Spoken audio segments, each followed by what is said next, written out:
ওকে, আসসালামু আলাইকুম সবাইকে। আমি আশিকুজ্জামান শুভ্র। আহ, আমি অনেকদিন ধরে চাচ্ছিলাম যে আসলে আমাদের ক্লাবে যেই সেশনগুলো আমরা নেই বা যেই ধরনের বিষয় নিয়ে আমরা ডিসকাশন করি তার উপর একটা কম্প্রিহেন্সিভ সেশন করার এবং একটার সাথে আরেকটা সেশনের মধ্যে যে লিঙ্ক আপগুলো সেই লিঙ্ক আপগুলো পরিষ্কার করে তোলার মাধ্যমে একটা কনক্লুসিভ সিরিজ তৈরি করা, যে সিরিজের মাধ্যমে আসলে আমরা যেই নতুন ডিবেটাররা আসবে, হইতে পারে আজ থেকে 2 বছর পরে, 3 বছর পরে, 5 বছর পরে যখন আমরা থাকবো না, তখন অ্যাটলিস্ট আমাদের যে চিন্তা ভাবনা, আমাদের যে কথাগুলা, হ্যাঁ, যেটা তোমাদের কাছে থেকে যায় এবং যেটা হয়তো বা তোমাদেরকে হেল্প করবে নতুন শিক্ষার্থী যারা আসবে তাদেরকে শিখাইতে এবং নিজেদেরও শিখতে। তো অবশ্যই আমি যা শিখছি, যতখানি শিখছি তার ম্যাক্সিমামই আসলে বলে দিতে পারবো না। যতটুক করা যায় এই কম সময়ের মধ্যে, এই কম সেশনগুলোর মধ্যে আমি কনসাইজ করে তোমাদেরকে বলবো, ঠিক আছে?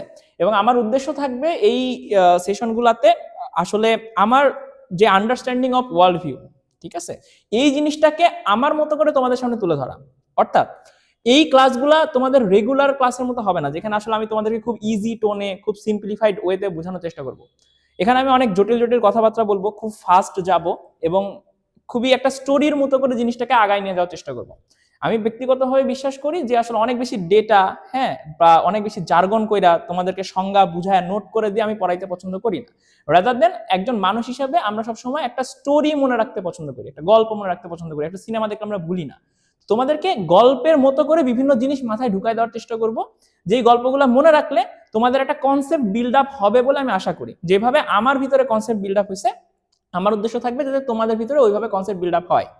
এখন প্রত্যেকটা মানুষ ডিফারেন্ট, প্রত্যেকটা মানুষের মধ্যে বায়াসনেস আছে এবং কোনো জিনিসই 100% ট্রু না। সো আমার অনেক ভুল ত্রুটি থাকবে এবং এই জিনিসগুলো আসলে তোমরা যত জানবা, শিখবা, তোমরা বুঝতে পারবা যে ভাইয়ের কোন জায়গায় ভুল ছিল, কোন জায়গাগুলো আরো বেটার করা যাইতো, ঠিক আছে? এবং আমি ডেফিনেটলি, আমি যতই আনবায়াসড ওয়েতে থাকার চেষ্টা করি না কেন, দেয়ার উড বি বায়াসনেস, ঠিক আছে? এটা আমি কমপ্লিটলি দূর করতে পারবো না। স্টিল আমি চেষ্টা করব যে একটা নিউট্রাল পার্সপেক্টিভ থেকে আসলে জিনিসগুলোকে বোঝানো যায় কিনা। এখন আমরা অনেকগুলো সেশন নিব। আমি যতদিন ক্যাম্পাসে আসি ততদিন আমি চেষ্টা করব, আমি ধরে নিচ্ছি 20 থেকে 30টার মতো সেশন আমি নিতে পারবো অ্যাটলিস্ট ক্যাম্পাসে থাকাকালীন অবস্থায়। আর যদি আমি ক্যাম্পাসে চলেও যাই, তারপর হয়তো অন্য কেউ সেশন কন্ডাক্ট করবে, আর না হলেও অ্যাটলিস্ট আমি আমার জায়গা থেকে হয়তোবা সেশনগুলো কন্ডাক্ট করে হয়তোবা ভিডিওগুলো তোমাদেরকে দেওয়ার চেষ্টা করবো যতটুকু আমার যদি প্রয়োজন মনে হয় এবং সময়ে কুলায়। সবকিছু মিলে সিচুয়েশন ডিমান্ড ওয়াইজ আমরা আগানোর চেষ্টা করব। এখন নেক্সট 5টা ক্লাস কি হবে সেটা নিয়ে আমি একটা ব্রিফ করছি, কারণ একবারে এরকম 100টা ক্লাসের ব্রিফ তো করা যাবে না, অত লম্বা চিন্তা আমরা না করি। 5টা ডিসিশন আমরা নিব। এই 5টা ক্লাসের মূল ফোকাসটাই হবে আসলে হিস্ট্রি। ওকে, এখন তোমাদেরকে বুঝতে হবে যে হিস্ট্রি কেন অনেক বেশি ইম্পর্টেন্ট। ওকে, যে কোনো জিনিস শিখতে গেলে, বুঝতে গেলে তোমাকে ওই ঘটনাটা জানতে হয়। পৃথিবীতে যত জ্ঞান তৈরি হয়েছে, সেটা ফিলোসফি বলো, ইকোনমিক্স বলো, লিটারেচার বলো, হ্যাঁ, পলিটিক্যাল সায়েন্স বলো, ইন্টারন্যাশনাল রিলেশনশিপ বলো, সবকিছুই একটা একটা ঘটনার প্রতিক্রিয়া। বুঝা গেছে? কিছু একটা হয়েছে, তার প্রতিক্রিয়া স্বরূপ আরেকটা ঘটনা আসছে, ঠিক আছে, তার প্রতিক্রিয়া স্বরূপ আরেকটা ঘটনা তৈরি হয়েছে। এইভাবে একটা জালের মতো জিনিসটা ছড়াই গেছে এবং এই প্রত্যেকটা জাল একটা করে ব্রাঞ্চের জন্ম দিছে, নতুন একটা মানুষের জন্ম দিছে, নতুন গল্পের জন্ম দিছে, ঘটনা তৈরি হয়েছে। তাহলে এই ঘটনার এই পুরা যে গল্প, এই গল্প থেকে দুনিয়ার তাবৎ যত জ্ঞান আছে সবকিছু আসছে, ঠিক আছে? তার মানে তোমাকে যদি আসলে অ্যাজ এ হোল সবকিছুকে অ্যাপ্রোচ করতে হয়, তাহলে তোমাকে হিস্ট্রি জানতে হবে। ওকে, যে পৃথিবীতে শুরুতে কি ছিল, এখন এই সময় কি কি হয়েছে, কেন হয়েছে, কিভাবে হয়েছে, কারা রেসপন্সিবল ছিল, কেন এই ঘটনাগুলো অবশ্যম্ভাবী ছিল, কেন জিনিসগুলোকে আটকানো যায় নাই, এবং ওর ফলশ্রুতিতে কেন নইস ঘটনাগুলো ঘটছে। এই যে ইন্টার কানেকশন, এই কানেকশন যতদিন তোমরা বুঝবা না, ততদিন পর্যন্ত তোমাদেরকে র্যান্ডমলি আমি যতই আলাদা আলাদা টপিক পড়াই, কমিউনিজম পড়াইলাম, ক্যাপিটালিজম পড়াইলাম, তোমার হচ্ছে ইন্টারন্যাশনাল পলিটিক্স পড়াইলাম, রাষ্ট্র কি জিনিস পড়াইলাম, রিলিজিয়ন পড়াইলাম, তোমরা একটা একটার সাথে কোনোদিন কানেক্ট করতে পারবা না, কারণ ওই কানেকশনটাই তোমরা কোনোদিন শিখো নাই। তোমরা সেপারেট ওয়েতে বিভিন্ন বিভিন্ন জিনিস শিখছো এবং তোমরা এই সেপারেট ওয়েতে ভিন্ন ভিন্ন জিনিস পারো। তোমাকে যদি বলি ওই ব্যাপার সম্বন্ধে জানাও, ওইটা সংজ্ঞা বলো, ওইটার মধ্যে পার্থক্য কি, ওইটার সমস্যা কি, এই ব্যাপারে তোমরা আমাকে বুঝাইতে পারো, বলতে পারবা, কিন্তু তোমরা নিজেরা ওই জিনিসটা কানেক্ট করতে পারো না, একটা ঘটনার সাথে আরেকটা ঘটনার রিলেশন খুঁজে পাও না, কারণ তোমরা রিলেশনটা কোনোদিন পড়োই নাই। এই রিলেশন পড়াটাই হচ্ছে হিস্ট্রি। এখন আমি যেই হিস্ট্রি বলবো, সেই হিস্ট্রি কি ট্রু, মানে এটাই কি ওয়ার্ল্ডের হিস্ট্রি, উই ডোন্ট নো, ঠিক আছে? আমরা যেটা করার চেষ্টা করবো, মেইন স্ট্রিম বিলিফ কি, এবং এই সাথে কিছু আমার বায়াসনেসের সাথে, অর্থাৎ আমি যেই হিস্ট্রিগুলোকে ঠিক বলে মনে করি বা যেটা আমার কাছে মোর ভ্যালুয়েবল, এই ধরনের হিস্টোরিক্যাল ডাটা বা গল্প বা কথা তোমাদের সামনে আমি উপস্থাপন করব আমার পার্সপেক্টিভ থেকে। কিন্তু অলওয়েজ রিমেম্বার, মানে হিস্ট্রি ফুল অফ বায়াসনেস, কোনো একটা মানুষের দৃষ্টিভঙ্গি থেকে জিনিসটা দেখানো হয়েছে, ঠিক আছে? এবং এখানে সম্পূর্ণ মানে অনেক অপূর্ণতা থাকবে। এই অপূর্ণতা থাকা সত্ত্বেও এই মেইন স্ট্রিম হিস্ট্রিটা আমার জানা দরকার, কারণ আমরা সবাই মেইন স্ট্রিম হিস্ট্রিতে একমত হওয়ার পরে যে কোনো বিষয় নিয়ে ডিবেট করি বা ডিসকাশন করি বা সবকিছু করি, ঠিক আছে না? ওই যে বলা না যে ডিবেটে হচ্ছে তোমার যে প্রাইম মিনিস্টার যে কেস, এই প্রাইম মিনিস্টার কেসটাকে তুমি চ্যালেঞ্জ করতেছো না, তার মানে কি তার সংজ্ঞান তুমি মেনে নিচ্ছ।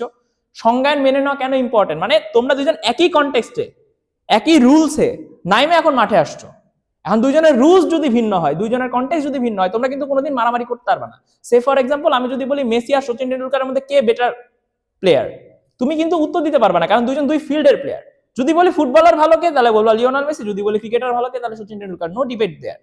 কিন্তু যদি দুইটা আলাদা স্পোর্টস হয়, তাহলে কে বেটার প্লেয়ার এটা মানে ডিসাইড করার যে ডিসাইডিং ফ্যাক্টর গুলা, এটা তোমরা আলাদা করবা কিভাবে, এটা কিন্তু তোমরা বুঝতে পারবে না।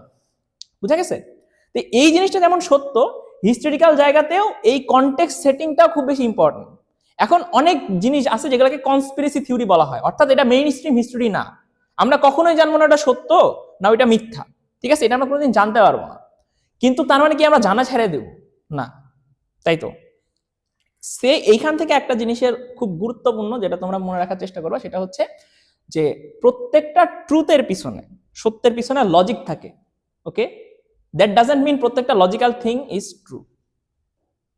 কথাটা আবার বলি, প্রত্যেকটা ট্রুথের পিছনে একটা লজিক থাকে, দ্যাট ডাজন্ট মিন প্রত্যেকটা লজিক্যাল থিং ইজ ট্রু, ঠিক আছে? খুবই সিম্পল ভাবে বলতে গেলে, ধরো আমি বললাম যে বাংলাদেশ ৭১ সালে মুক্তিযুদ্ধ করছে, ওকে?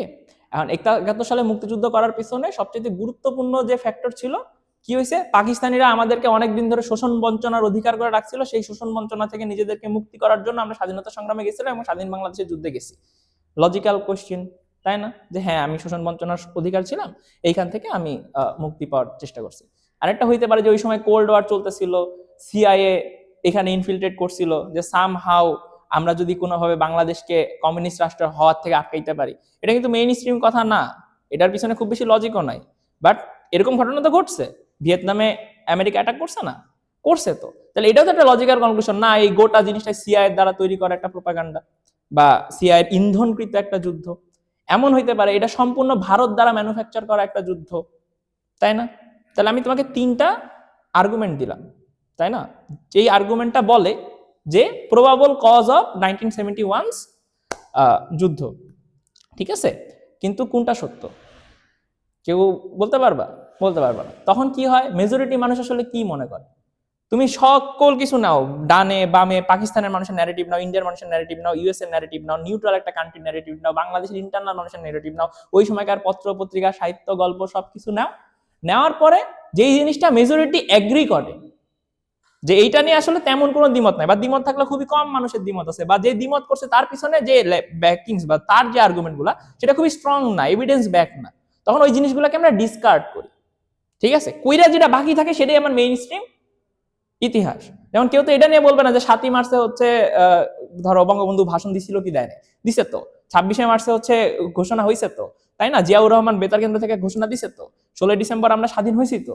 3 ডিসেম্বর হচ্ছে পাকিস্তান ভারতে অ্যাটাক করছে তো, তাই না? বাংলাদেশে 11টা সেক্টর হয়েছে, সেক্টর কমান্ডার যুদ্ধ করছে, এগুলো তো সত্য ঘটনা, তাই না?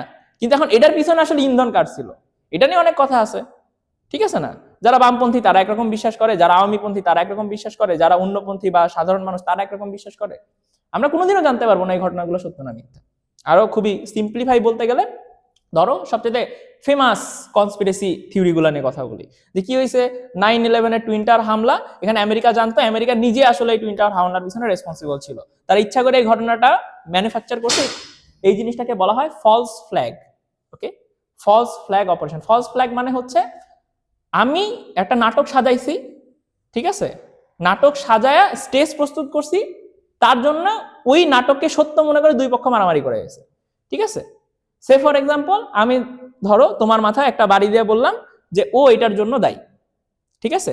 এখন তুমি দেখো নাই যে কে মারছে, তুমি আমাকে বিশ্বাস করো, এবং আমি বলছি ও মারছে, তুমি ডাইরেক্ট যাওয়ারে থাপ্পড় মেরা দিলা, ও তো জানে না কি হইলো, ও তখন আবার কি হলো, তোমার সাথে মারামারি শুরু হয়ে গেল, এখন তোমরা দুজন মারামারি করতেছো, করতে করতে হাত পা ভাঙ্গা দুজন হাসপাতালে পৌঁছায় গেছে, ঠিক আছে? এখন যাওয়ার পরে কি হইতেছে, তুমি কি মনে করছো যে ও তো আমাকে মারছে, বাট আসলে তো ও তোমাকে মারে নাই, তাহলে একটা বিশাল বড় যুদ্ধ ঘটনা করলাম, এটার কাণ্ডারিকে আমি কিন্তু কেউ জানলো না এটার পিছনে আমি দায়ী, মাঝখান থেকে আমি চাইছিলাম তোমাদের মধ্যে সত্যতা তৈরি হোক, তোমাদের মধ্যে সত্যতা তৈরি হয়ে গেছে। বুঝছো, এটা হচ্ছে ফলস ফ্ল্যাগ। আর যদি অ্যাকচুয়াল হইতো তাহলে কি, ও যদি সত্যি তোমাকে মারতো এবং তারপরে যদি তোমরা যুদ্ধ করে মারামারি করে নিজেদের নাক ফাটাইতা তাহলে ঠিক ছিল, এটা ফলস ফ্ল্যাগ না। তাহলে বুঝা গেছে ফলস ফ্ল্যাগ কি। তো হিস্ট্রিতে সবচেয়ে বড় সমস্যাগুলোর মধ্যে একটা সমস্যা হচ্ছে কোনটা ফলস ফ্ল্যাগ, কোনটা আসল ন্যারেটিভ, কোনটা ফেক ন্যারেটিভ, আসলে এর পিছনে কে ছিল, এটা দ্বারা আসলে আমি কি বুঝাচ্ছি এটা আমরা কোনোদিন জানতে পারবো না। ঠিক আছে, তাহলে আমরা কোনটা জানার চেষ্টা করবো এই ক্লাসগুলোতে, মেইনলি মেইন স্ট্রিম ন্যারেটিভ, যেটা নিয়ে আসলে বিতর্ক কম। বুঝা গেছে, আগে এইটা জানতে হবে, এইটা যখন বুঝা হয়ে যাবে তারপরেই তো তুমি বিতর্কিত বিষয়গুলো নিয়ে পড়াশোনা করতে পারবা, তাই না? তোমাকে বিতর্কিত বিষয় নিয়ে পড়াশোনা করতে কেউ ডিসকারেজ করতেছে না, বাট শুরুতেই যদি তুমি বিতর্কিত বিষয়গুলো নিয়েই পড়াশোনা শুরু করো তাহলে তোমার মেন্টাল ফ্রেমওয়ার্কটাই এমন হবে যে তুমি বিতর্কিত বিষয়গুলোকেই সবসময় সত্য মনে করবা, এবং যেটা তোমার মেইন স্ট্রিম এটাকে তুমি আসলে গুরুত্বপূর্ণ মনে করবে না। এরকম অনেক আছে না যে পৃথিবী সবকিছুর পিছনে হচ্ছে ইলুমিনাতির হাত আছে, ইহুদিরা এটার পিছনে খুব মানে Rothschild family and so on, এই ঘটনাগুলো সম্বন্ধে তোমরা খুব ভালো করে জানো, তাই না? কিন্তু এটা কি সত্য? আমরা জানি না। এটা কি মিথ্যা? তাও আমরা জানি না, ফেলাই দিতে পারতেছি না। এখন কি আমরা ওইটা মেনে নিয়ে বসে থাকবো? We don't know. তাহলে যে দেখো, পৃথিবীতে যখন তুমি জ্ঞানকে অ্যাপ্রোচ করো, প্রথম দিকে তোমার মনে হইতে পারে আর আমরা কত কিছু জানি, হ্যাঁ আমি হচ্ছে কিভাবে বিদ্যুৎ তৈরি হয়, কিভাবে নিউক্লিয়ার রিঅ্যাক্টর তৈরি হয়, কেন যুদ্ধ হয়, হ্যাঁ আমি জানি আসলে পৃথিবীর 2000 বছরের কি ঘটনা, আমি কত কিছু জানি। এটা জানলে তোমার মনে হবে যে আরে মানুষ হিসাবে আমি সার্থক, হ্যাঁ কিছু তো জানি। কিন্তু যখন জিনিসগুলোর ভিতরে যাইবা তখন দেখবা তুমি যেটা জানো, তুমি কোনো জিনিসকেই আসলে অথেন্টিসিটি দিয়ে বলতে পারবা না যে এটা জেনুইনলি এরকম হয়েছে, যেটা তুমি একদম নিজে ফার্স্ট হ্যান্ড এক্সপিরিয়েন্স করো নাই। এটা বাদে যাই তুমি শুনছো সেটাই কোনো একটা ক্রেডিবল সোর্স থেকে শুনছো।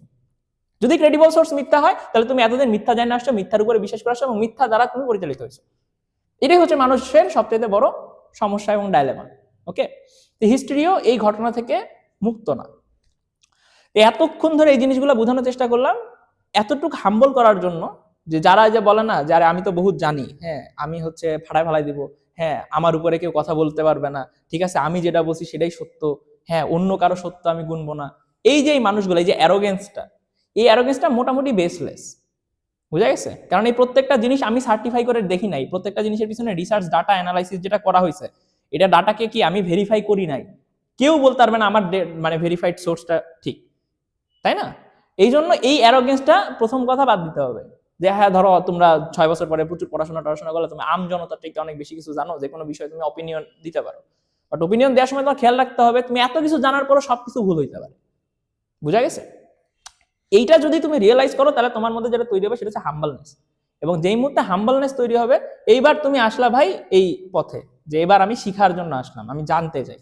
ওকে, 2 নাম্বার, হিস্ট্রি পড়ার সময় বা যে কোনো প্রকার জ্ঞান বা শেখার সময় একটা জিনিস খুবই গুরুত্ব সহকারে মনে রাখবা, যে এই জিনিসটাই একটা এন্টারটেইনিং ব্যাপার। ঠিক আছে, একটা কথা আছে, আমরা যখন ফিলোসফির ক্লাস নিব তখন আমি পড়াবো, সেটা হচ্ছে এন্ড জাস্টিফাই দ্য মিনস। এই কথাটার মানে হচ্ছে শেষ ভালো যার সব ভালো তার। ওকে, মানে এক্স্যাক্টলি এটাই মানে না, বাট এটা এই এই কথা থেকে এই কথাগুলো আসছে। সেটা হচ্ছে যে দিন শেষে যদি ধরো আমি 1000 মানুষ মারার ফলে, হ্যাঁ যদি আসলে আমি একটা স্বাধীন দেশ তৈরি করতে পারি তাহলে ওই 1000 জন মানুষের মৃত্যু হচ্ছে অর্থিক।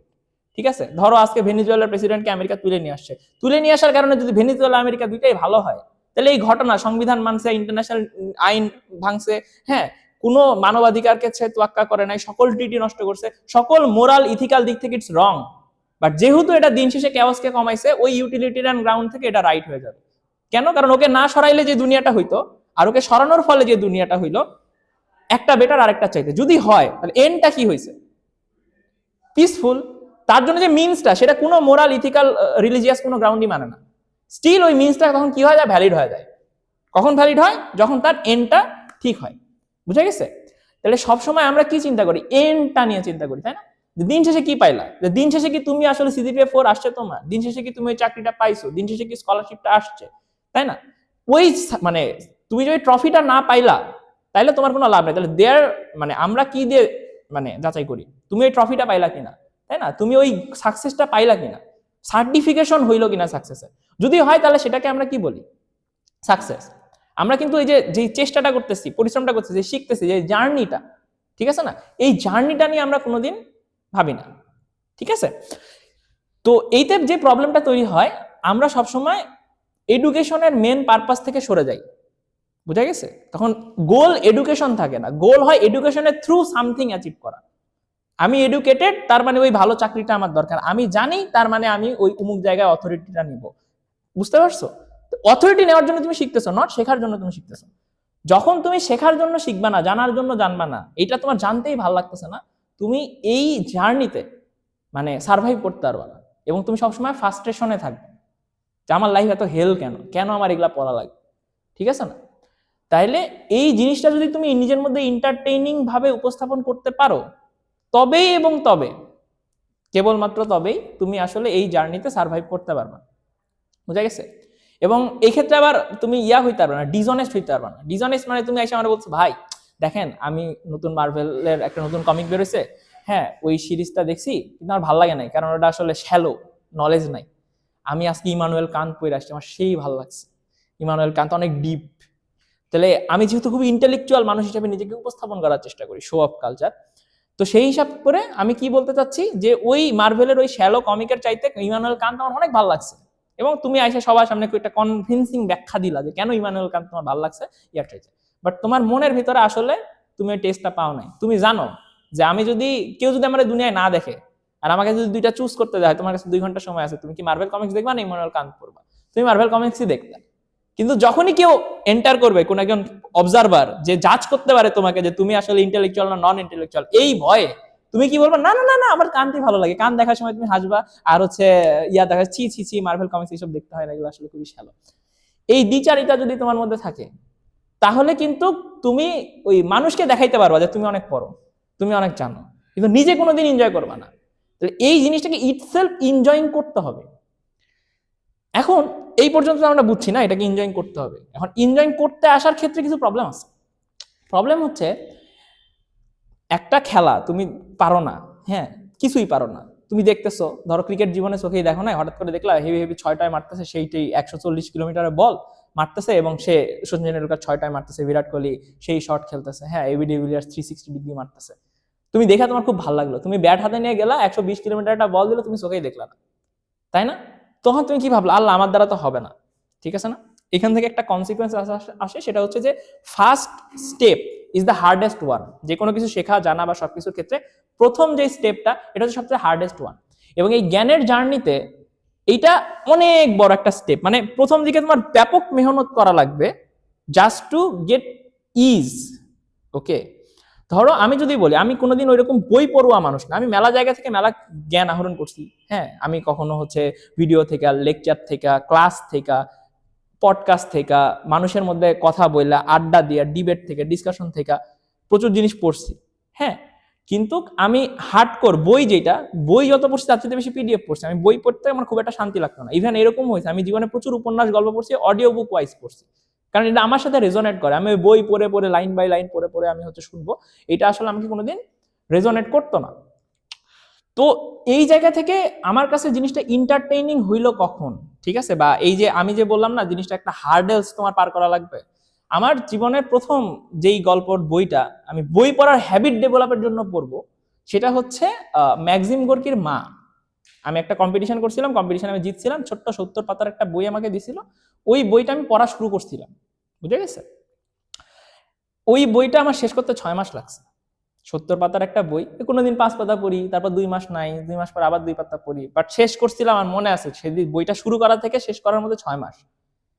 এই বইটা শেষ করার পরে নেক্সট বইটা শেষ করতে আমার হয়তো বা 2 মাস সময় লাগছে, তারপরের বইটা শেষ করতে হয়তো আমার 1 মাস সময় লাগছে, তারপরের বইটা আস্তে আস্তে 7 দিন 10 দিন হয়ে গেছে, 1 বছর পরে যা দেখছে 1 বছর আমার 50টা বই পড়া হয়ে গেছে। তাহলে যে প্রথম যে জার্নিটা 6 মাসের, সমস্যাটা এইখানেই। বুঝা গেছে? এইখানে 90% মানুষ গিভ আপ করে নেয়। কিন্তু তুমি যদি ধরে রাখো, একটা সময় পরে তোমার ওই দিনটা আসবে যখন তুমি দিনে 7 দিনে একটা বই শেষ করতে পারবে। কিন্তু তোমার যদি প্রথম দিনে তুমি 7টা বই করার চেষ্টা করো, হবে না। বুঝা গেছে? ওই প্রথম জার্নিটা অনেক লম্বা। ওকে, এটা আমি একটা বই দিয়ে তোমাদেরকে বুঝাইলাম। এই ক্ষেত্রে যখন তোমরা শিখতে যাবা, তখন তোমাদের মেইন যে প্রবলেমটা হবে, তোমরা পড়তেছো, প্রত্যেকদিন পড়তেছো, কারণ প্রথম দিকে ইনথুজিয়াজম অনেক বেশি থাকে। আমি ওই সার্টেন জিনিসটা অ্যাচিভ করতে চাই, আমি ওইরকম নলেজেবল হইতে চাই, আমি নলেজটা গ্যাদার করতে চাই, দুনিয়ার সম্বন্ধে আমার একটা খুব ভালো ধারণা আমার দরকার। তখন তুমি খুব পরিশ্রম করো প্রথম 2-3 সপ্তাহ বা সামথিং, রেগুলার পড়তেছো, টাইম দিয়ে দিয়ে পড়তেছো, হ্যাঁ নোট রাখতেছো প্রত্যেকটা জিনিসের, যেটা থেকে আপাত দৃষ্টিতে তুমি কোনো মনিটারি ভ্যালু পাচ্ছ না, কারণ ওইগুলাই যে পরীক্ষার কোশ্চিন আসবে, ওগুলাই যে চাকরি, তুমি এখনো চাকরি পরীক্ষা দিতে বহুত দূরে তোমার, সো তুমি ওগুলো নিয়ে কেন ভাববা? তোমার মাথা ব্যথা করার কোনো কারণ নাই। স্টিল তুমি চেষ্টা করতেছো অনেক। এখন তুমি 1 মাস পড়ার পরে দেখলা যে তুমি 1 মাস আগে যে অবস্থায় ছিল 1 মাস পরে তুমি সেই অবস্থায় আছো, তখনও দুনিয়ার কিচ্ছু বুঝতে না, এখনো তুমি আসলে দুনিয়ার কিছুই বুঝতেছো না। বুঝা গেছে? কারণ 1 মাসে তুমি যেটা অর্জন করছো সেটা আসলে এনাফ না। এই জিনিসটা বুঝতে গেলে তোমাকে এই জিনিসটা বুঝতে হবে যে ধরো তোমরা যেটা করার চেষ্টা করতেছো, তোমরা এক একটা বিল্ডিং ব্লক তৈরি করার চেষ্টা করতেছো, বুঝছো? তুমি ধরো 1 মাস সময় নিলা, 1 মাস সময় নিয়ে তুমি প্রথমে এতটুক একটা কলামের মতো দাঁড় করালা, বুঝছো? 1 মাস সময় লাগছে, ধরো 1 মান্থ, ওকে? এখন 1 মাস সময় করতে করতে তোমার এই কলাম দাঁড় করানোর ইফিসিয়েন্সি তোমার বাইরে গেছে, বুঝা গেছে? ইফিসিয়েন্সি যখন বাইরে গেছে, পরের কলামটা তুমি বাইর করতে কতক্ষণ লাগছে? ধরে নাও হচ্ছে 0.5 মান্থ, ওকে, 15 দিন লাগছে। এখন তুমি একটা কলাম তৈরি করলা, বুঝা গেছে? এখন তুমি কি খালি একটা জিনিস নিয়ে পড়াশোনা করতেছিলা? না তো, তুমি ডিফারেন্ট জিনিস নিয়ে পড়াশোনা করতেছো না। এখন তুমি এই সাইড থেকে মনে করো আরো একটা কলাম তৈরি করলা, ওকে? এখন এই যে তোমার ইফিসিয়েন্সি তৈরি হয়েছিল, যে তুমি এখন আগের চাইতে দ্বিগুণ গতিতে কাজ করতে পারো, এখন আরো সময়ের সাথে সাথে তোমার এই ইফিসিয়েন্সি আরো বাড়বে না? এখন দেখা গেল কি 0.25 দিনে তুমি হচ্ছে এই হাফ কলাম তৈরি করতে পারো। যেটা 1 মাস লাগতো সেটা 15 দিন হইলো, সেটা এখন মনে করো 7.5 দিন লাগতেছে, বুঝা গেছে? এই করতে করতে একটা সময়ে তুমি একটা মানুষ হিসেবে একটা লিমিটে যা পৌঁছায় যাবা। অর্থাৎ তোমার আল্লাহ যা দিছে, তোমার যে ব্রেন, তোমার যে ক্যাপাসিটি, সবকিছু এটা দিয়ে তুমি যতই প্র্যাকটিস আর যাই করো না কেন, হইতে পারে তুমি এই কলামটা তৈরি করতে 3 দিন, 3 দিনের চেয়ে নিচে আর যাইতে পারবা না। এটা তোমার বেস্ট, তুমি তোমার বেস্টকে হিট করে ফেলছো, বুঝা গেছে? এটা হইতে পারে 1 বছরের প্র্যাকটিসের পরে তুমি পারছো, সে, বুঝা গেছে? তাহলে আমরা তো এখন 1 বছর যাই নাই, দ্বিতীয় মান্থে আছে, তো ধরো দ্বিতীয় মান্থে এই পরের টুকু অংশ তুমি শেষ করছো হচ্ছে 0.2 মান্থে, বুঝা গেছে? দুইটা আলাদা আলাদা কলাম না, এখানে কলাম দ্বারা সিগনিফাই করতেছি দুইটা আলাদা নলেজ। ধরো তুমি হিস্ট্রি পড়তেছিলা, তুমি পলিটিক্স পড়লা, দুইটার মধ্যে তুমি মিল পাচ্ছ না। পলিটিক্সের বিভিন্ন সংজ্ঞা, ডাটা, সবকিছু, হ্যাঁ তুমি বললা, কনসেপ্ট পড়লা, ঘটনা পড়লা, কিন্তু হচ্ছে না তো। আমি যখন তোমার সামনে কোনো একটা জিনিস থ্রো করতেছি, তুমি তো বুঝতেছো না, বুঝা গেছে না? ধরো তুমি একই সাথে কি করলা, ওই পাশ থেকে মনে করো আরো একটা কলাম নিলা, বুঝা গেছে? আরো একটা কলাম নিলা, এটা ধরো ইকোনমিক্সের কলাম। এইটা কি তুমি কত দ্রুত শিখবা? এই যে 0.25 0.2, এটা দিয়ে কি বুঝাচ্ছি? শেখার ক্যাপাসিটি। একটা জিনিস শেখার মাধ্যমে কি শিখার ক্যাপাসিটি, শিখার এফিসিয়েন্সি বাড়ে, তাই না? তুমি কম সময় বেশি শিখতে পারো। এই স্কিলটা যেমন তোমার সাইমultaneously ডেভেলপ হচ্ছে, একই সাথে কি এই যে নলেজের বেসটাও তো তোমার তৈরি হচ্ছে, তাই না? এখন তুমি কি করলা, শিখলা, হিস্ট্রি শিখলা, পলিটিক্স শিখলা, ইকোনমিক্স শিখলা, এই দেখো এটা করতে, তাহলে ধরো এটা তোমার 0.2, এটাই তোমার হচ্ছে ম্যাক্সিমাম, তাহলে এই পরেরটাও করতে 0.2 লাগলো, পরেরটাও করতে হচ্ছে 0.2 মান্থ লাগলো, সে, বুঝা গেছে? ধরো সবকিছু মিলাই হচ্ছে তোমার কত, 1-2 মাসের মতো সময় গেছে। এই 2 মাস আগে তুমি জানতা, 2 মাস পরে যেটা তুমি জানো, কনসেপ্ট কিন্তু ডেভেলপ হয় নাই তোমার। এটা কিন্তু আলাদা আলাদা জিনিস। যেমন তুমি অনেকগুলো ইনফরমেশন জানলা, প্রচুর ইনফরমেশন জানো তুমি আগের থেকে, কিন্তু ইনফরমেশন গুলো ইউজ কেমনে করতে হয় এটা তুমি জানো না, বুঝা গেছে না? এরপরে তোমাকে যেই কাজটা করতে হয়, এই জিনিসটাকে তুমি লিঙ্ক করলা, বুঝা গেছে? লিঙ্ক করতে ধরো তোমার কাছে সময় লাগলো হচ্ছে 1 মান্থ, সে, তাহলে টোটাল তুমি সময় দিলা হচ্ছে 3 মান্থ। এখানে কেউ আর ম্যাথমেটিক্সে ভুল ধরে না ভাই, যোগ বিয়োগ করে 3 মান্থ হয় নাই, কনসেপ্টটা বোঝার চেষ্টা করো, ওকে? 3 মান্থ পরে এবার এটা চিন্তা করো, একটা টুলের মতো হইলো না? এইবার তো এটা একটা ফাংশনিং ইনস্ট্রুমেন্ট হয়েছে, তাই না? এবার এই টুলের উপরে বসা যায়। কিন্তু যখন এই আগে আলাদা আলাদা করে তুমি একটা করে পা তৈরি করার চেষ্টা করছিল, ওই পায়ের উপরে কি বসা যেত? পা কি ইউজলেস না? পা তো ইউজলেস। তুমি 3টা পা তৈরি করলা, 3 মাসে তৈরি করলা, বুঝা গেছে না? এই 3 মাস পরে যখন শেষ হলো, তোমার যখন লিঙ্কটা হয়ে গেল, এবার একটা ফাংশনিং টেবিল, ওখানে তুমি বুঝতে পারতেছো না? এটা মানে কি, এই ইকোনমিক্স, এই হিস্ট্রি, এই পলিটিক্স, এই 3টা মিলে ব্লেন্ড করে ফাইনালি তোমার মাথায় একটা কনসেপ্ট তৈরি হয়েছে কত, 3 মাস পর। কিন্তু লাস্টে যখন এই কনসেপ্টটা পুরা হইলো না, ধরো এই দুইটা, ধরো এরকম জায়গায় তুমি ডেভেলপ করছো, এটার সাথে এখনো লিঙ্ক আপ করতে পারো না, এটা কি এখনো পূর্ণাঙ্গ টেবিল হয়েছে? এখানে বসতে গেলে পড়ে যাওয়া না? তার মানে তুমি ক্লিয়ার তো হও নাই। যেই মুহূর্তে এই জিনিসটা পরিষ্কার হবে, মানে পুরাপুরি কমপ্লিট হবে, তখনই তো এটা ইউজেবল হবে, তাই না?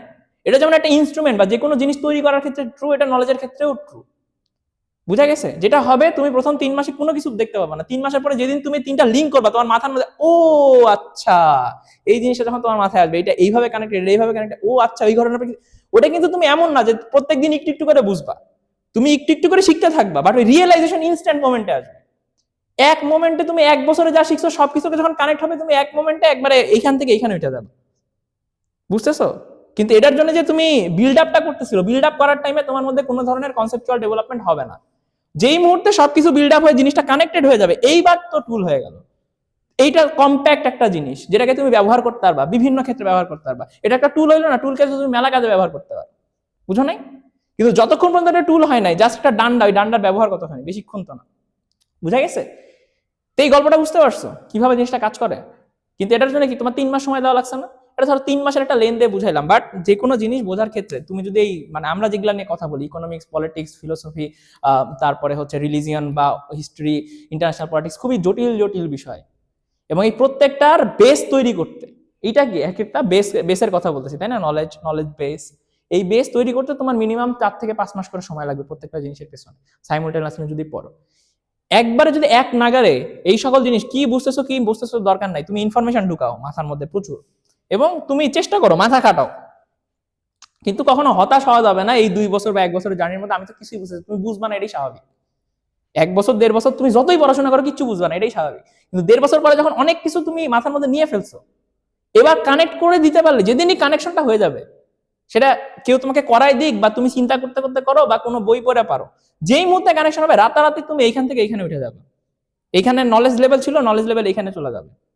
এই পর্যন্ত এগুলা কি ইনফরমেশন ফিড করলা। আর যদি তোমার মধ্যে ইনফরমেশনে ফিড না হয়, তাহলে আমি কানেক্ট করবো কি? তুমি তো 3টা বেস তৈরি করলা না, তাহলে আমি যদি উপরে একটা পাটাতন বসাবো কার উপরে? বুঝো নাই? ধরো তোমরা অনেকগুলো জিনিস পড়ে আসছো, আমি কানেকশন করে দিলাম, আমি পাটাতনটা বানাই দিলাম তোমাকে, এটা আমি বানাই দিতে পারি, আমার কাজ হইতে পারে হাইয়েস্ট পাটাতন বানাই দেয়া। বুঝা গেছে না? কিন্তু আমি তো তোমাকে নলেজ বেস প্রত্যেকটা জিনিস তৈরি করে দিতে পারবো না। যে জিনিস আমি 7 বছর 8 বছর ধরে শিখছি, ঘন্টার পর ঘন্টা, হাজার হাজার ঘন্টা পড়ে শিখছি, সেটা আমি তোমাকে 1 ঘন্টায় কি বুঝাবো বলো? আমি তোমাকে ইনফরমেশন দিব না আমি তোমাকে কানেক্ট করে দিব? আমার দায়িত্ব থাকবে জিনিসগুলোকে কানেক্ট করে দেওয়া, এবং তোমাদের দায়িত্ব কি থাকবে? ওই বেস গুলা তৈরি করা। তুমি যদি বেস তৈরি করতে পারো, কানেকশন করা যাবে, কানেকশন করা কোনো ব্যাপার না। বাট অনেক আছে খালি গাধার মতো বেসই তৈরি করে, কোনো কানেকশন করে না। তাহলে ওর খালি লম্বা হইতেই থাকবে, বড় হইতেই থাকবে, ও প্রচুর রিসোর্স দিবে, প্রচুর টাইম ইনভেস্ট করবে, কিন্তু দিন শেষে একটা ডাম পার্সন হবে, কারণ সেটা ইউজেবল না, এত ইনফরমেশন ইউজ করতে পারে না। তাহলে শুধু যে তুমি জানবা এটাও যেমন হবে না, আবার শুধু কানেকশন এটাও হবে না। জানা এবং কানেকশন দুইটা একসাথে যখন হবে, ওই মুহূর্তে তুমি কি শিখতে পারবা অ্যাকচুয়ালি। বুঝে গেছে? তোমার কনসেপ্টটা তখন ডেভেলপ হবে, তারপরে তুমি ইউজ করতে পারবা। এবং ওই কনসেপ্ট ডেভেলপমেন্ট শেষ মোমেন্টে হঠাৎ করে আসবে, কিন্তু তার আগে 2-3 বছর একটা অধ্যাবসা তোমার লাগবে। এবং এই 2-3 বছরের অধ্যাবসা চলাকালীন সময়ের মধ্যে তোমার মধ্যে কোনো ধরনের ডেভেলপমেন্ট হবে না, তুমি কিছু বুঝবা না। বুঝা গেছে? এই ইন্ডিউরেন্স এবং ধৈর্যটা পার করা, মানে এই জিনিসটা পার করা, এটাকে বোরিং না বানানোর উপায় একটাই, সেটা হচ্ছে এই জার্নিগুলোকে ইন্টারেস্টিং করা। তুমি যখন ফলো আপ করবা না, বুঝো নাই? ধরো আমার কাছে ব্যাপারটা এরকম যে, ধরো আমার সামনে খুব চমৎকার একটা সিনেমা হচ্ছে, অনেকদিন ধরে দেখি নাই, অনেকদিন ধরে ওয়েট করে আছি, আমার স্ট্রেঞ্জার থিংস এর লাস্ট এপিসোড আমি দেখবো, অনেকদিন, প্রায় 10 বছরের পুরানো সিরিজ, কনক্লুশন আমি দেখতে চাই, প্রচুর হাইপ আছে, ঠিক আছে? আর এই মুহূর্তে যদি একটা খুব বড় ঘটনা ঘটে, সে আমি স্ট্রেঞ্জার থিংস কেবল শুরু করছি, ওকে, এই মুহূর্তে আমার সামনে 3টা ঘটনা ঘটলো। আমার এক ফ্রেন্ড ফোন দিল, মামা ফুটবল খেলবো, মাঠে বল নিয়ে রেডি, তুমি চলে আসো। এখন আমার যদি ফুটবল ওই পরিমাণ ভালো লাগতো, তাহলে আমি কি করতাম? স্ট্রেঞ্জার থিংস বাদ দিয়ে ফুটবল খেলতে যাইতাম। কেন? কারণ ফুটবল খেলাটাই আমার ভালো লাগে। মানে স্ট্রেঞ্জার থিংস দেখা আমাকে একটা শান্তি দেয়, ফুটবল খেলা আমাকে শান্তি দেয়। এখন যদি এরকম হয় যে স্ট্রেঞ্জার থিংস দেখা আমার ফুটবলের চাইতে বেশি শান্তি দেয়, আমি কিন্তু মামা মামা মামা শরীর খারাপ, পারবো না, তাই তো যাবো না, ঠিক আছে না? দ্বিতীয় একটা ঘটনা ঘটতে, আমার মা বললো যে সুন্দর একটা পিঠা বানাইছি, ভাবা পিঠা বানাইছি, এখনই ঠান্ডা হয়ে যাবে, তুই খাইলে খা, না খেলে কিন্তু আমি ফ্রিজের মধ্যে তুলে রাখবো। আর ওই মুহূর্তে খাওয়ার যে ক্রেভিং, খাইলে তো আমার ভালো লাগবে, তাই না? ওই খাওয়ার ক্রেভিং এর চাইতে যদি স্ট্রেঞ্জার থিংস দেখা আমার কাছে বেশি আকর্ষণীয় হয় আমার মনের কাছে, তাহলে আমি কি করবো? মামা পরে খাবো ভাবা পিঠা, আগে দেখে নেই। আর যদি ভাবা পিঠা ভালো হয়, তাহলে আগে ভাবা পিঠা খাবো, তারপরে এটা দেখবো। বুঝা গেছে না? এখন এই সময় ধরো আমি স্ট্রেঞ্জার থিংস দেখি নাই, এবং ওই দিন রাতের বেলা, মানে ধরো 3 দিন আগে হচ্ছে যে ঘটনাটা ঘটলো, যে আমেরিকা আইসা ভেনেজুয়েলা থেকে তুলে নিয়ে চলে গেল প্রেসিডেন্ট, তাই না? এটা তো কোনো সিনেমাও না, এটা কোনো গল্পও না, রিয়েল কাহিনী। এবং এটা হঠাৎ করে হয়ে যাওয়া কাহিনী। এখন মনে করে স্ট্রেঞ্জার থিংস আমি দেখতেছি, এই সময় হঠাৎ করে আমার একটা মামা, জানিস মাদুরটা তুলে নিয়ে চলে গেছে। কি মাদুর? এই স্ট্রেঞ্জার থিংস রাখ, কি হয়েছে?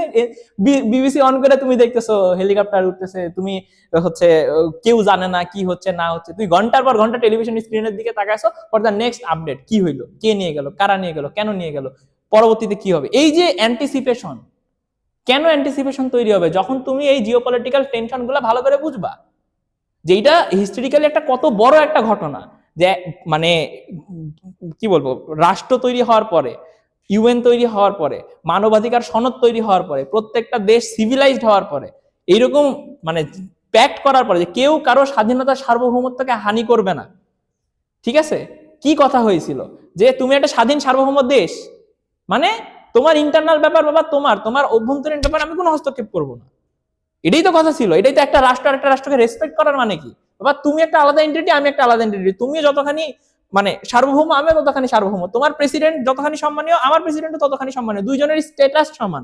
হইতে পারে তুমি বড়লোক, হইতে পারে আমি গরিব, হইতে পারে তুমি হচ্ছে অনেক মিলিটারি পাওয়ারফুল, আমি হচ্ছে মিলিটারি কম পাওয়ারফুল, বাট স্ট্যাটাসের দিক থেকে দুইজনই তো প্রেসিডেন্ট, দুইটা সার্বভৌম দেশের প্রেসিডেন্ট, তাই না? তাহলে তার সাথে যে কথা বলা একটা এটিকেট আছে, একটা রেসপেক্ট আছে, কিসের এটিকেট কিসের রেসপেক্ট নিয়ে এসে মনে করো কুত্তার মতো তুলে নিয়ে চলে গেল। এই যে একটা ঘটনাটা, মানে আবার পুরাতন জমানা ফিরে আসলো না, যে আগে একটা রাজা যায় একটা রাজ্য কেমন মন চাইছে দখল করব, লাস্ট 50-60 বছরতে মন চাইছে দখল করবে এরকম ঘটনা তো ছিল না। রিসেন্ট এক্সাম্পল বলতে গেলে ইউক্রেন রাশিয়ার এক্সাম্পল, তাই না? যে হ্যাঁ আমার মন চাইছে আমি ইউক্রেন দখল করবো, এটা তো ছিল না। তোমার মন চাওয়া মানে কি বাবা, তুমি তো আমার প্রপার্টি নিতে পারবা না, আমার প্রপার্টি নেওয়া মানে কি থেফট। এবং আমরা যখন আগে বন্য সমাজে ছিলাম তখন কি ছিল, যে চুরি করা অপরাধ না, কারণ বন্য সমাজ, বাট আমরা এখন একটা কি সোশ্যাল কন্ট্রাক্টে আসলাম, ল বানাইলাম, আইন বানাইলাম, একটা মিউচুয়াল কন্ট্রাক্ট করলাম যে বাবা চুরি করা অপরাধ। এবার মিয়া তুমি আমার না বলে আমার জিনিস নিয়ে চলে যাইতো, স্যার বলতেছে হ্যাঁ আমি যা করছি ঠিক করছি, এটাই ঠিক। তাহলে এটা কি হইলো, হিস্টোরিক্যাল ডেভেলপমেন্ট সিভিলাইজেশন এত যে বলি তুমি আওড়াইলা, পুরাটা একদম বুলশিট হয়ে গেল না? তাহলে একটা ঘটনা, সিম্পল একটা ব্যাপার, কয়েকটা মিলিটারি গেল, অনেকগুলা প্লেন ঢুকলো, একটা মানুষকে তুলে নিয়ে আসলো, যে এই ঘটনাগুলো বুঝে না তার কাছে এই ঘটনা কেন ইন্টারেস্টিং হবে? ইন্টারেস্টিং হবে কোনোদিন স্ট্রেঞ্জার থিংসে থাকে ওই জিনিসটা ইন্টারেস্টিং হবে, কিন্তু যে এই গোটা হিস্টোরিক্যাল ডেভেলপমেন্ট জানে সে জানে এটা একটা হিস্টোরিতে একটা ল্যান্ডমার্ক টাইম, ওই সময়টা একটা ল্যান্ডমার্ক টাইম, পৃথিবীর গতিপথ পরিবর্তন হয়ে যেতে পারে। যেমন 9/11-এর ওই বোমটা যখন পড়ে, এরপরে পৃথিবীর ইতিহাস চেঞ্জ হয়ে গেছে, পৃথিবী এইরকম হওয়ারই কথা ছিল না, পৃথিবী হয়তো এইভাবে যাচ্ছিল, 9/11 আসার কারণে গোটা পৃথিবী এইদিকে চলে গেছে, হিস্ট্রি উল্টা দিকে চলে গেছে। ওই মানে কি বলে জাংচার পয়েন্ট বলে যেটাকে, ঠিক আছে, যে একটা মানে যে বলে না যে মহিমান্বিত খন বা মহেন্দ্র খন, এরকম একটা মহেন্দ্র খন ঘটনা। এখন এটাকে মহেন্দ্র খন হবে কিনা আমরা জানি না, এটা হইতে পারে হিস্ট্রিতে একটা ফুটনোট হিসেবে থেকে যাবে, একটা জাস্ট ঘটনা। আবার হইতে পারে এই ঘটনার পরবর্তীতে যে আউটকাম গুলো আসবে তার উপর বেস করে ভবিষ্যতে এরকম ঘটনাই খুব মানে নর্মাল হয়ে যাবে, যে সকল বড় বড় কান্ট্রি সকল ছোট ছোট কান্ট্রিকে দখল করে নেবে, বুঝা গেছে না? এই জিনিসটা তখন নর্মাল হয়ে যাবে। যদি ওইটাই হয় তাহলে হিস্ট্রি আবার গতিপথ চেঞ্জ করে ফেললো না? এখন তুমি যদি এই ডেভেলপমেন্ট সম্বন্ধে তোমার ধারণা না থাকে, তাহলে ওই জিনিস কোনোদিন তোমার কাছে ইন্টারেস্টিং লাগবে? লাগবে তো না। এই ওয়ার্ল্ডের সবচেয়ে বড় প্রবলেম কি, তোমার কাছে এন্টারটেইনিং হিসেবে কত কিছু আছে, সিনেমা দেখতে পারো, ফোন স্ক্রল করতে পারো, ভিডিও দেখতে পারো, গান শুনতে পারো, এই সব কিছু তোমার মধ্যে ডোপামিন থ্রিল দেয়। এই ডোপামিন থ্রিল যদি আসলে এই ঘটনার ডোপামিন থ্রিল থেকে কম হয়, তাহলে তুমি কোনোদিনও বাই হিউম্যান নেচার তুমি ওই জিনিসটা করবা না। তাহলে তোমাকে ওই জিনিসটাকে এন্টারটেইনিং বা ইন্টারেস্টিং হওয়া লাগবে, যদি না হয় তুমি শিখবা না, বুঝা গেছে? এই জন্য এই সকল বিষয় নিয়ে আলাপ আলোচনা দিলে ম্যাক্সিমাম মানুষই হয় শুনতে চায় না, নাহলে বুঝতে চায় না, ভালো লাগে না। কারণ এইটা যে ভালো লাগবে এর জন্য যে গ্রাউন্ডটা তৈরি করতে হয় এটা ম্যাক্সিমাম মানুষেরই নাই, সব মানুষের পক্ষে এটা বোঝা সম্ভব না। ওকে, দেয়ার ইজ এ কনসেপ্ট যে কারো আইকিউ যদি 115 উপরে হয় তাহলে সে মোটামুটি পৃথিবীর যত কাজ আছে যে কোনো কাজে তাকে প্রপার ট্রেনিং দিলে সেই কাজ করতে পারবে, সেটা নাসা সায়েন্টিস্টই কেন না হোক, বুঝা গেছে? 115 নিচে হলে সমস্যা আছে, বাট 115 আইকিউ মানে তুমি যে কোনো কাজের জন্য উইথ প্রপার মানে ট্রেনিং তুমি করতে পারবা। তাহলে মোটামুটি একটা ইন্টেলেকচুয়াল ক্যাপাসিটি তোমার থাকা লাগবে, আদার দেন দ্যাট তুমি এই বিষয়গুলো অ্যাপ্রোচ করতে পারবা না।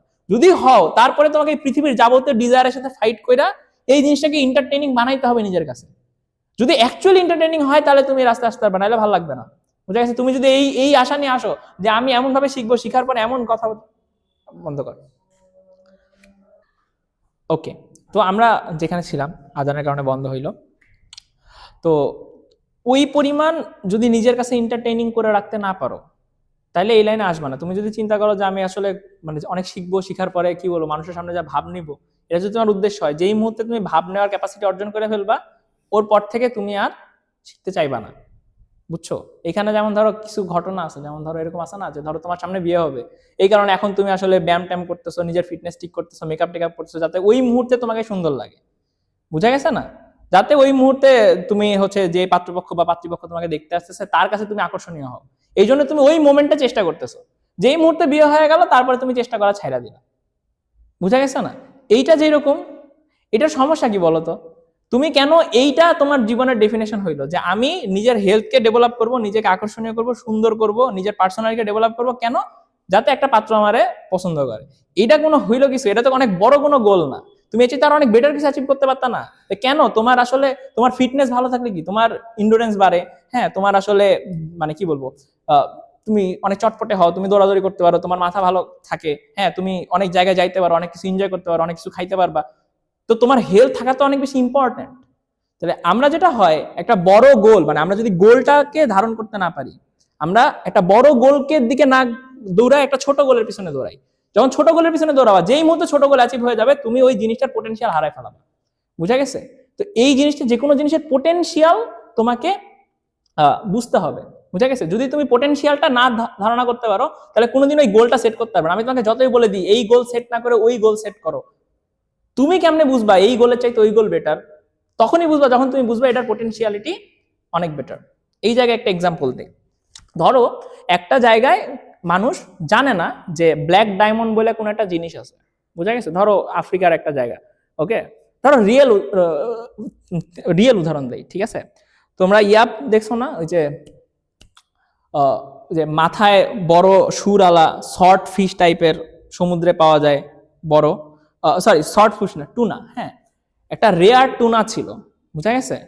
আফ্রিকা অথবা আমেরিকান কোস্টাল কোনো একটা লাইনে, ওই যে ওদের যেই মানে ছোট ছোট দ্বীপ গুলো আছে, ওই দ্বীপে খুবই গরিব মানুষগুলা থাকতো, জেলেরা, ওইখানে মৎস্যজীবী, ওরা কোনো মতে জীবিকা নির্বাহ করতো, কিছুই নাই, অনেক বেশি আন্ডার প্রিভিলেজ একটা জায়গা।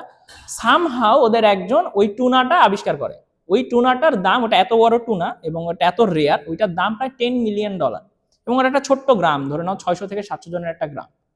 ওরা যখন টুনাটা পাইছে, ওরা টুনাটা বড় মাছ পাইছে, কাইটা মিটা খায় নিছে। বুঝা গেছে? $10 মিলিয়ন একটা টুনা। এখন ওটা খায় কি? ওদের এক বেলায় পেট ভরছে। ইভেন ওরা এই পরিমাণ ইয়াও না যে টুনার টেস্ট, আমরা তো রান্নাও করতে পারে না টুনা, নর্মাল যেমন রান্না করতে তেমনি করছে। তাহলে ওই টুনাটাকে যে বেস্ট শেফ, সে কত সুন্দর একটা রেসিপি তৈরি করতে পারতো না টুনা থেকে, ওইখান থেকে যে স্বাদ আস্বাদন করা যায়, ওই কোয়ালিটিটা, এটা তো সবাই দিতে পারবে না, তাই না?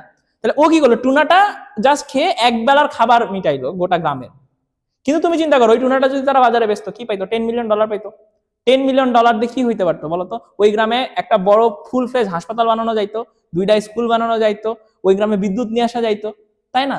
এইটা করার পর ডাউন দ্য রোড কত 20 বছর পরে ওই গ্রামটা উন্নত একটা জায়গা হয়ে যাইতো ওই টুনা থেকে।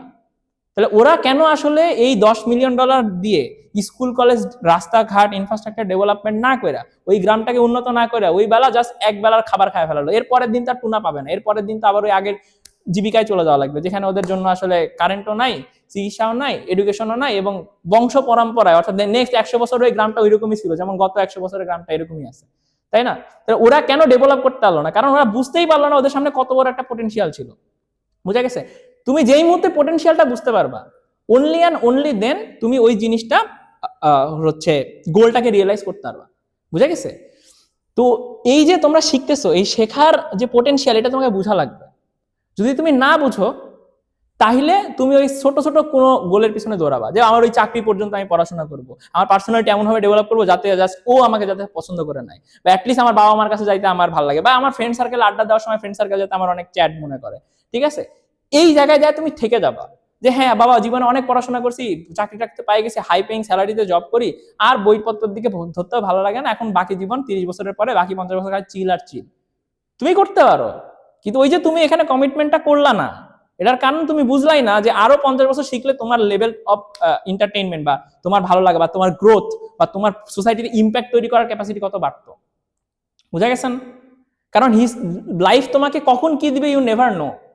ধরো এই নাহিদ বা হাসনাতরা কোনোদিন ভাবছে যে ওরা কোনোদিন এরকম একটা জায়গায় চলে আসবে যেখানে তাদের মন্ত্রী লেভেলের কাজ করা লাগবে? কেউই তো ভাবে নাই, তাই না? এখন হঠাৎ করে ধরো ওই জায়গায় ওরা ফ্রন্টে চলে গেছে, এখন ওদেরকে বসাই দিছে। ওদের যদি ওই নলেজ না থাকে, ওরা যদি আগে থেকে ওই পরিমাণ ক্যাপাবিলিটি অর্জন করে না আসে, তাহলে ওই জায়গায় যদি আসে, ওরা ওই জায়গাটা সামলাইতে পারবে না। জায়গা তো পাইলো, পদ তো পাইলো, ক্ষমতাও পাইলো, কি করতে পারলো না? ক্ষমতা ব্যবহার করতে পারলো না, কারণ ওই স্কিলটাই ডেভেলপ হয় নাই, ক্ষমতা ব্যবহারের স্কিল ডেভেলপ হয় নাই। বুঝা গেছে না? যেহেতু হয় নাই, তাহলে ওই ক্ষমতা পাওয়ার পরেও তারা কিছু করতে পারবে না। তাহলে তোমার লাইফ তোমাকে কখন কোন চান্স দিবে, কিভাবে চান্স দিবে, কোন পোটেনশিয়াল দিবে, এটা তো তুমি জানো না।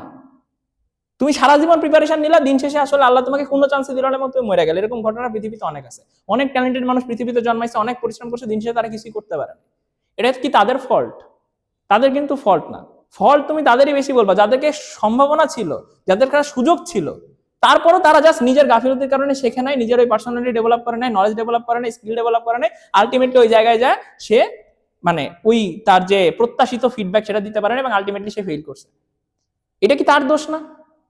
তাইলে মানে এক্ষেত্রে একটু বলি যে স্রষ্টা আসলে আমাদের কাছে কি চায়। বলে না যে রিজিকের মালিক আল্লাহ, রিজিকের মালিক তো আল্লাহ, ইফোর্টের মালিক তুমি না। তুমি যদি তোমার জায়গা থেকে ইফোর্ট না দাও, তুমি যদি অলওয়েজ প্রিপেয়ার না হও, তাহলে তো বাবা তোমার দোষ। তোমাকে তো কন্টিনিউয়াসলি নিজেকে প্রিপেয়ার করে রাখতে হবে না। প্রিপেয়ার করার পর যদি তুমি সুযোগ পাও, তুমি কাজে লাগাইতে পারবা, তুমি তো প্রিপেয়ার। কিন্তু যদি প্রিপেয়ারই না থাকো, সুযোগ পাও অথবা না পাও, জীবনে তো তুমি সাকসেসফুল হইতে পারবে না। তাই দেখো লজিক, তাই না? লজিক্যাল অ্যাপ্রোচ কি বলে? You should always be prepare, তাই না? যত কিছুর জন্য পারো, বুঝা গেছে না? এখন এইখানেও আবার দেখো কোন জিনিস কাজে লাগে, যে তুমি কি খালি একটা সেক্টরেই আগাবা? তোমার ফ্যামিলি আছে, তোমার ফ্রেন্ড আছে, তাই না? তোমার তো মানে নিজের বলে না যে তোমার নিজের প্রতিও হক আছে। তুমি তো দিন দুনিয়া ঘুরে বেড়াবা না, সারাদিন বইয়ের মধ্যে পড়ে থাকবা, বুঝো নাই? প্রথম দিকে তোমার কি মনে হবে, তাহলে তো ভাই বই পড়াই সবকিছু, তাই না? নলেজ গ্যাদারিং এ সবকিছু, নলেজ গ্যাদারিং করেই তো আমি অনেক বেশি মজা পাইতেছি। আর নলেজ গ্যাদারিং করে যখন তুমি মজা পাইতেছো, তোমার দুনিয়া শুধুমাত্র এতটুকু, এর বাইরেও তো একটা দুনিয়া আছে। হইতে পারে না যে একটা আইসক্রিম খাওয়ার মধ্যে যে মজা, এটা তো একটা আলাদা মজা, আলাদা একটা ফিলিং না? ডেফিনেটলি আইসক্রিম খাওয়ার ফিলিং আর শেক্সপিয়ার পড়ার ফিলিং দুটো আলাদা। শেক্সপিয়ার পড়ার ফিলিং ভালো, শেক্সপিয়ার থেকে অনেক কিছু তুমি শিখবা, ফাইন, জীবন অনেক কাজে দিবে, প্রোডাক্টিভ অনেক কিছু করবা। আর দিন শেষে ওই বিকালবেলা গরমের দিন বসে আইসক্রিম খাওয়ার মজাটা তো তোমার পাওয়া উচিত, কারণ তুমি তো খালি ব্রেন না, তোমার তো আরো ইন্দ্রিয় আছে। ওই জিনিসগুলো তো তোমাকে হ্যাপিনেস দেয়। পৃথিবীতে তুমি একবারও আসছো, তাই না? তাহলে এই যারা করে, অনেক সময় কি হয় যে যেটা বললাম, ম্যাক্সিমামের কি হয় না, ওই নলেজকে উদযাপন করা বা নলেজকে ভালো লাগার ক্যাপাসিটি তৈরি হয় না। যার আবার তৈরি হয়, সে এমন একটা লুপের মধ্যে ঢুকে যায় যে পুরো নার্ড হয়ে যায়, সে বাকি দুনিয়ার দেখে না, বুঝো না? এতই ভালো লাগা শুরু হয়ে গেছে, বাকি দুনিয়ার কোনো কিছু ভালো লাগে না। এটাও আসলে কি তোমার কাছে লজিক্যাল মনে হইতেছে? লজিক্যাল তো না। যদি এই লেন্সে চিন্তা করো যে পৃথিবীতে ভাই একবারই আসবে, তাই না? তাহলে জিনিসটাকে তোমার ওইভাবে এক্সপ্লোর করা দরকার। তাহলে ওই প্রত্যেকটা সময় পরে ফাইনালি ধরো আমি এখন যেই কনক্লুশনে পৌঁছি, সেটা হচ্ছে সবকিছুর মধ্যে একটা ব্যালেন্স থাকা দরকার। তুমি কোনো একটা জিনিস ওভারডু করতে পারবা না, বুঝা গেছে? বাট এখানে প্রত্যেকটা জিনিস, তোমার প্রত্যেকটা কম্পোনেন্ট ইজ দেয়ার, কিন্তু কাকে কতখানি প্রায়োরিটি দিবা এটা ম্যান টু ম্যান ভ্যারি করবে। কেউ ফ্যামিলিকে অনেক বেশি প্রায়োরিটি দিবে, ফ্যামিলিকে মডারেট প্রায়োরিটি দিবে, কেউ নলেজকে অনেক বেশি প্রায়োরিটি দিবে, কেউ খেলাকে কম প্রায়োরিটি দিবে, কেউ বই পড়াকে অনেক বেশি প্রায়োরিটি দিবে, কেউ হচ্ছে নিজের ক্যারিয়ার ডেভেলপমেন্ট, টাকা কামানোকে বেশি প্রায়োরিটি দিবে। এখানে কোনো একটা উত্তর নাই যে একটাই উত্তর আছে, সবাই ওই উত্তরটাই বেস্ট উত্তর, এরকম না। Person to person, situation to situation, ঘটনা টু ঘটনা ভেদে প্রত্যেকটা উত্তর আলাদা। এই ক্ষেত্রে তোমার উত্তর তোমার নিজেকে বাইর করতে হবে, বুঝা গেছে? তো আমাদের উদ্দেশ্য থাকবে আলটিমেটলি তোমাদের মধ্যে এই জিনিসটা ইনস্টল করা, যে এই লাইফের প্রত্যেকটা কম্পোনেন্টের মধ্যে সবচেয়ে অবহেলিত কম্পোনেন্ট হচ্ছে বর্তমান সময়ে এই শেখা, নিজের ডেভেলপমেন্ট, জ্ঞান অর্জনের জন্য শেখা, জানার জন্য শেখা, বোঝার জন্য শেখা। কোনোদিন পৃথিবী বুঝতে পারবা না, যতটুকু বুঝতে পারো এই প্র্যাকটিস বা এই চেষ্টাটা তোমার চালায় রাখা দরকার, বুঝা গেছে? এই জিনিসটা যাতে তোমাদের মধ্যে তৈরি হয়, এইটার জন্য আমাদের এই প্রচেষ্টা, বা অ্যাটলিস্ট আমি এই লক্ষ্যে কাজ করব। বাট রিমাইন্ডার, এটার মধ্যে আবার ঢুকে যাওয়া যাবে না যে খালি এইটাই আমার জীবন, বাইরে কোথাও যাওয়া যাবে না, বুঝা গেছে? সো এই এন্টায়ার 30-40 মিনিটে তোমাদেরকে আসলে আমি যে জিনিসগুলো বোঝানোর চেষ্টা করলাম, যে আসলে নলেজের প্রোজ অ্যান্ড কনস, এবং নলেজ কিভাবে গ্যাদার করতে হয়, এবং তুমি এই জার্নিতে কিভাবে টিকে থাকবা, এবং আলটিমেটলি টিকে থাকতে গেলে তুমি কি কি ধরনের জিনিস ফেস করবা, এবং যেই মুহূর্তে তুমি জিনিসগুলো ফেস করবা তখন কেন আশাহত হবা না, এবং আলটিমেটলি যখন তুমি এই স্কিলটা অর্জন করলা, তারপরে কেন এই স্কিলটাকে ওভারডু করা যাবে না, এবং আলটিমেটলি একটা ব্যালেন্স রক্ষা করতে হবে। যদি তুমি করতে পারো, তবে এই লাইফে তুমি লং টার্মে সাস্টেনেবল হেলদি লাইফ লিড করতে পারবে। আদার দেন দ্যাট, এটা হইতে পারে তুমি কোনোদিন আয়ত্তই করতে পারবে না। যদি আয়ত্ত করতে পারো, সেটাকে ফুলফিল করতে পারবে না। যদি ফুলফিল করতে পারো, সেটাকে তার পূর্ণাঙ্গ ইম্প্যাক্টে কাজে লাগাইতে পারবে না। যদি পূর্ণাঙ্গ ইম্প্যাক্টে কাজ করতে যাও, বাকি লাইফের অন্যান্য জায়গাগুলো টক্সিক করে ফেলবা, বুঝা গেছে? সো এটা কিন্তু একটা বিপজ্জনক ব্যাপার। মনে হইতে পারে যে নলেজ তো বিপজ্জনক ব্যাপার না, বাট নলেজ ইজ ডেঞ্জারাস, বুঝা গেছে? তো এইটাই ছিল আমাদের প্রথম ক্লাস বা প্রথম সেশনের ওভারঅল কন্টেন্ট। Thank you.